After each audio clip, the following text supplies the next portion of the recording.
नमस्कार साथियों, आज एक नए टॉपिक के साथ फिर से मैं आप लोगों के सामने उपस्थित हूँ। साथियों, आज का जो मेरा टॉपिक है वो उत्तराखंड के अंदर मेडिकल कॉलेज की 1455 पदों पर चयनित नर्सिंग अभ्यर्थियों के लिए बहुत ज़्यादा महत्वपूर्ण है।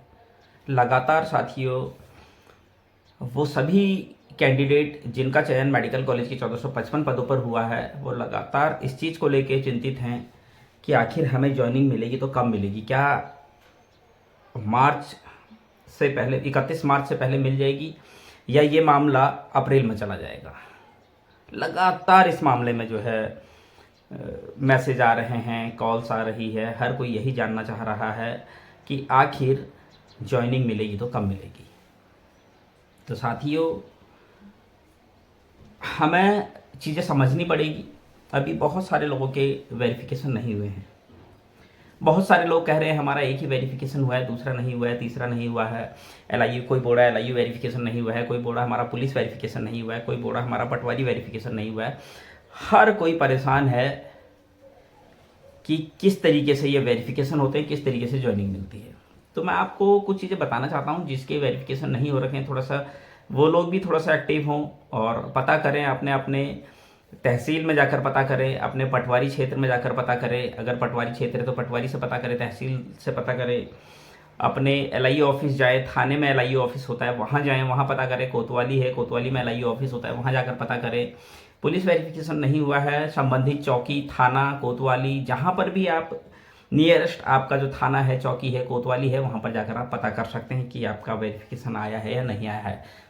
बहुत सारे लोग कह रहे थे कि इसके लिए हमें कौन सा कागज़ दिखाना पड़ेगा। कोई कागज़ नहीं दिखाना पड़ेगा। आप बताएंगे कि मेरा नाम ये है और मेरे फादर का नाम ये है, इस नाम से क्या कोई वेरिफिकेशन आया है, मेरा नर्सिंग ऑफिसर में सिलेक्शन हुआ है तो क्या इस नाम से कोई वेरिफिकेशन आया है, इस तरीके से आप पता करेंगे। बहुत बड़ी बात नहीं है। जिसका वेरिफिकेशन नहीं हुआ है, कोई सा भी वेरिफिकेशन नहीं हुआ है, अभी तक नहीं हुआ है, वो एक बार जो है दोबारा से रिकॉल कर ले, हर जगह पता कर ले। अगर फिर भी आपका वेरिफिकेशन नहीं कहीं पर आ रखा है तो आपको फिर दून जाना पड़ेगा, वहाँ से पता करना पड़ेगा। अब बात करते हैं साथियों कि मेडिकल कॉलेज की 1455 पदों पर चयनित नर्सिंग अधिकारियों को आखिर ज्वाइनिंग मिलेगी तो कब मिलेगी। लगातार यही सवाल खड़ा हो रहा है। लगातार एक ही सवाल रोज़ जो है पूछा जाता है, आखिर ज्वाइनिंग कब मिल रही है। आप लोगों को याद होगा, मैंने कहा था जब लोग रिजल्ट नहीं आया था, लोग कह रहे थे बस रिजल्ट आ जाता किसी तरीके से, फिर ज्वाइनिंग जब भी मिलती कोई टेंशन नहीं था, कम से कम ये चीज़ें क्लियर हो जाती कि हमारा सिलेक्शन हो गया है। मैंने उस समय भी आप लोगों को कहा था कि जब जब तक रिजल्ट नहीं आया है तब तक आप इस बात को कर रहे हो कि बस रिजल्ट आ जाए, हमारा सिलेक्शन हो जाए, उसके बाद ज्वाइनिंग कभी भी मिले कोई फ़र्क नहीं पड़ता है। लेकिन मैंने उस टाइम पर यह कहा था कि अगर रिजल्ट आ गया और आपका सिलेक्शन हो गया तो इससे ज़्यादा बेचैनी फिर हो जाएगी आपको कि हमारी ज्वाइनिंग कब होगी।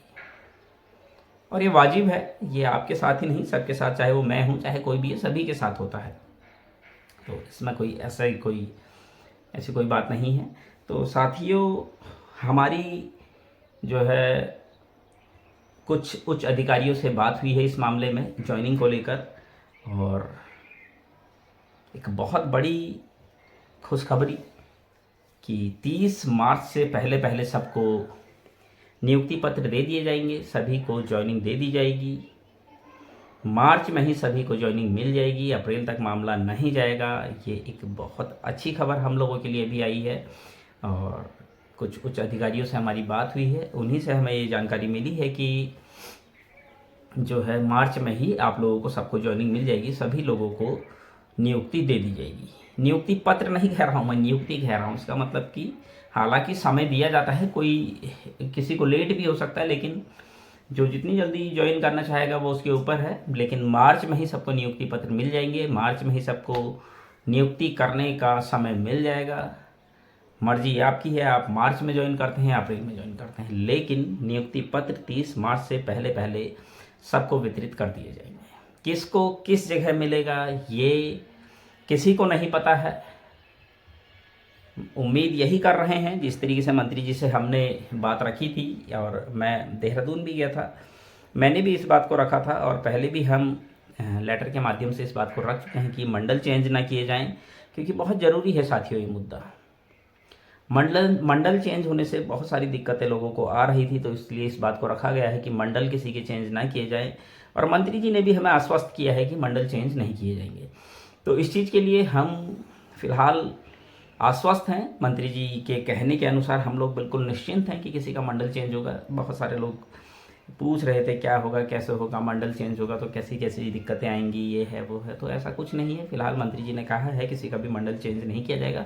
बहुत ही रेयर कंडीशन ऐसी होगी, मान लीजिए अल्मोड़ा मेडिकल कॉलेज में 250 पद है, एग्जाम्पल के तौर पर बता रहा हूँ कि वहाँ 250 नर्सिंग अधिकारियों की नियुक्ति होनी है, और नियर बाई जितने भी अल्मोड़ा के आसपास के क्षेत्र है वहाँ पर मान लो 500 लोग हैं, तो फिर 250 ही लोगों को रखा जाएगा। बाकी के 250 लोगों को इधर उधर जो है नियरेस्ट बाई, मतलब हल्द्वानी, पिथौरागढ़, या फिर पिथौरागढ़ तो नहीं, हल्द्वानी जो है भेजा जाएगा। तो कहने का मतलब बहुत दूर किसी को नहीं भेजा जाएगा, कोशिश की जाएगी कि आसपास ही उनको जो है रखा जाए। ये मंत्री जी का कहना था, मैं नहीं कह रहा हूँ, इस चीज़ को हमें समझना होगा।